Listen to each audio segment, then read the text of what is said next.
Kita ulang kembali sejumlah berita pilihan dari Bali.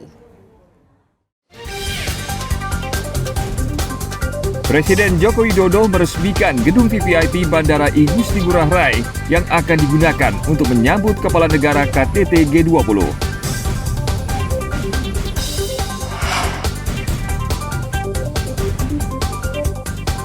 Sepuluh ekor burung curik atau jalak Bali dilepas liarkan di Taman Nasional Bali Barat Gilimanuk, Jemberana.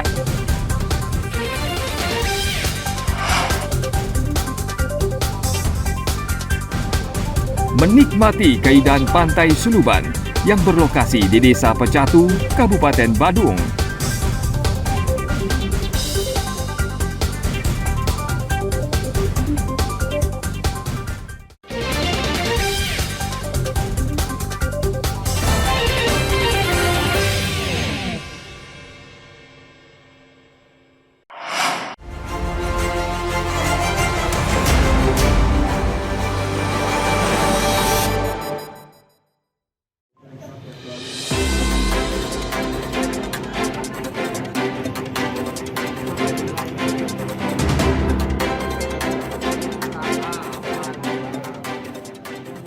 Seorang pria di Kabupaten Tabanan memerkosa anak kandungnya selama bertahun-tahun. Tersangka juga mencabuli keponakannya. Perbuatan asusila ini telah dilakukan tersangka sejak tahun 2019 lalu atau pada saat para korban masih berusia 10 dan 11 tahun. Kedua korban saat ini masih mengalami trauma dan selalu murung selama berada di sekolah. Perbuatan keji tersangka diketahui setelah korban mengaku dicabuli ayahnya saat konseling di sekolah.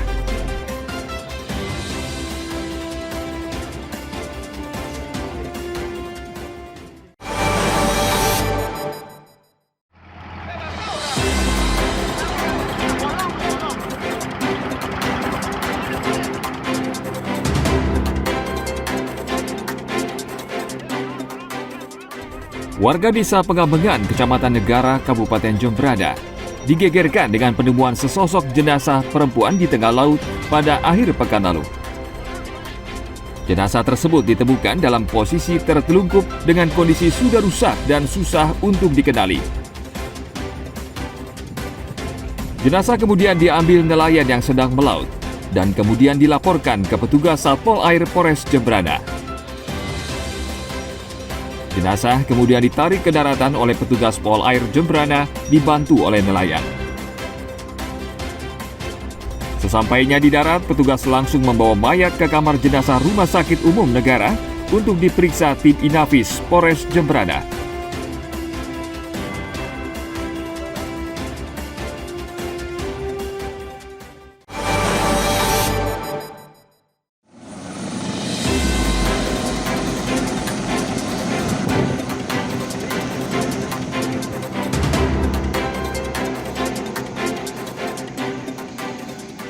Basarnas mengirimkan peralatan utama ke Bali untuk mendukung konferensi tingkat tinggi G20.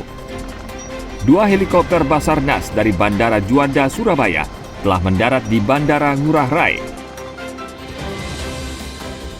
Helikopter tersebut akan ditempatkan di kawasan GWK yang berada di dekat lokasi KTT G20.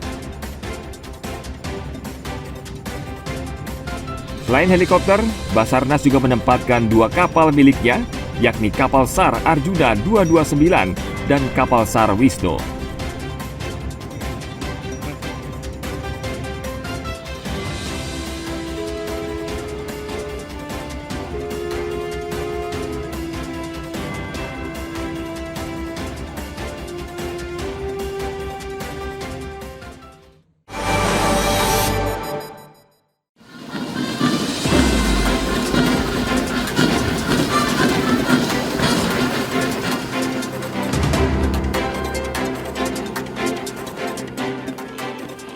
Panglima TNI Jenderal Andika Perkasa mengungkapkan adanya serangan cyber menjelang berlangsungnya KTT G20 di Nusa Dua.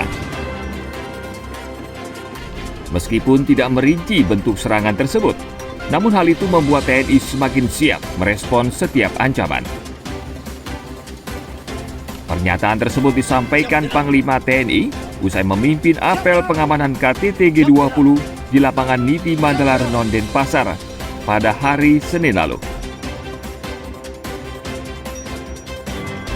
Untuk mengatasi ancaman cyber, TNI telah menjalin kerjasama dengan Badan Cyber dan Sandi Negara, Badan Intelijen Negara, serta Polri.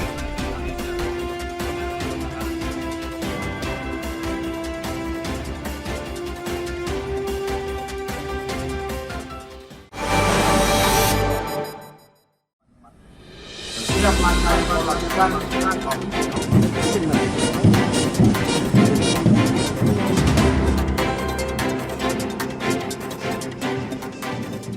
16 kepala negara dipastikan akan hadir pada puncak konferensi tingkat tinggi G20 di Bali.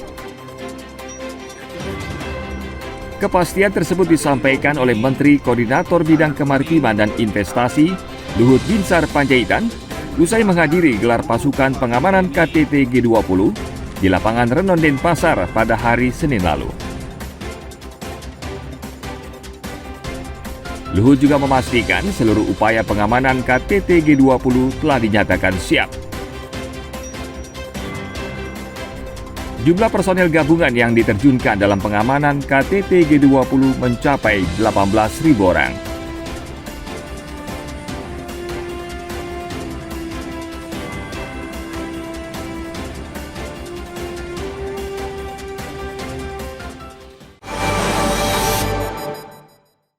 Apabila diperlukan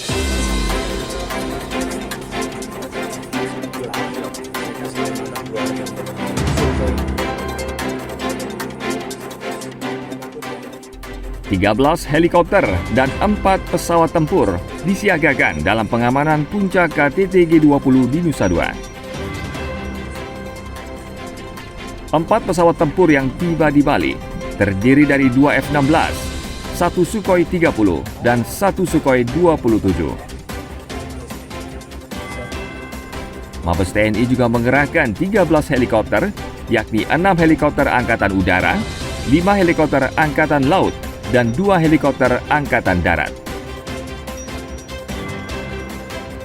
Seluruh helikopter tersebut kini berada di Pangkalan TNI Angkatan Udara di Gusti Ngurah Rai, Bali.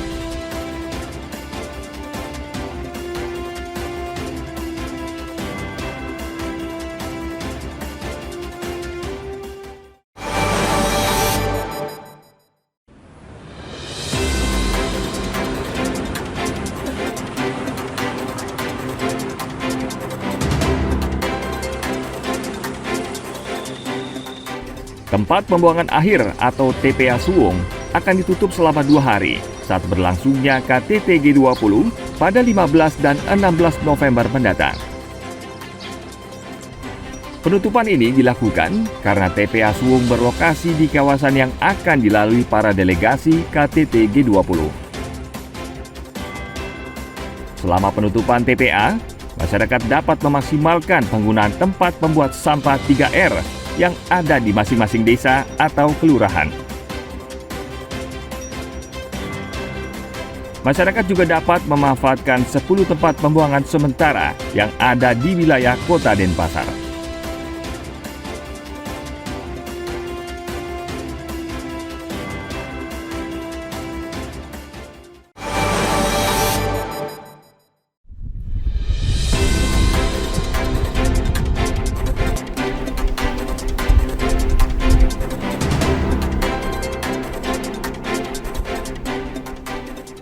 Komando Operasi Khusus Mabes TNI menggelar latihan penanggulangan aksi teror di daerah Serangan Denpasar pada Selasa siang lalu. 16 prajurit TNI dari Kopassus, Kopasgat, serta Kopaska yang tergabung dalam Komando Operasi Khusus TNI mendarat dengan sukses dalam penerjunan di Serangan Denpasar. Tim penerjun kemudian langsung menyusup ke sebuah gedung yang diskenariokan sebagai lokasi persembunyian teroris. Sejumlah prajurit dengan kendaraan tempur juga tiba di gedung yang sama untuk membantu menyergap teroris. Latihan yang diikuti prajurit pasukan khusus TNI ini merupakan bagian dari persiapan pengamanan KTT G20 di Nusa Dua.